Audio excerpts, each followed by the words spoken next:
Our film is about a female character who is an action chick and alpha female character. She is an ex-assassin and she's interrogating her former boss who tries to kill her. She goes into this warehouse where her former boss is tied up and she will be interrogating him. There will be dialogue between the two characters. She will then pour petrol on the character, on the male character, and take out a cigarette. She'll light the cigarette and she'll stand there holding the cigarette, making it look like she's going to set the petrol light to burn the male character.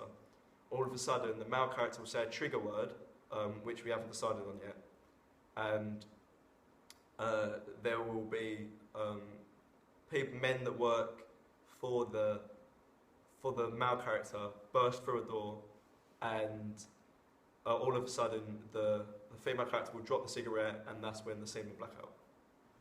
Our film is classified as an 18 because it means we can show explicit content such as strong violence, and there's no limit on what we can show and there's nothing that is prohibited. We are aiming this at a male audience because males are more likely to want to see the violence and torture in our sequence, and also the men will find the female, the action chick in the sequence, attractive, which will appeal to them. Okay, so for our thriller film we've had to choose 3 films that influence our ideas to create it. So for the first film is Kill Bill because of the assassin and the action chick and the alpha female, which goes against stereotypes we've been learning in class, and also it appeals to men because of the action chick.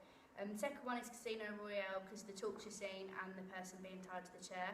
The third one is The Usual Suspects because of the opening scene when the villain is lighting the cigarette and then drops it on the floor, so then the guy set a light and then dies. So in our groups we created an iconography mood board to represent the ideas of the thriller film that we've gathered together. Within the mood board we put on images of the props we're going to include and the location and setting.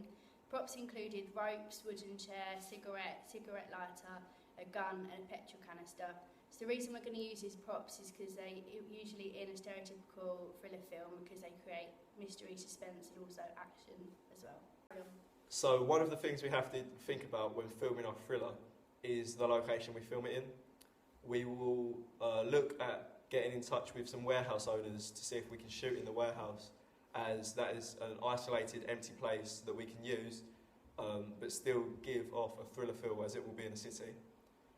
If that doesn't work, then we have a backup location of a industrial building site in the middle of Greenwich, just off of Greenwich Station.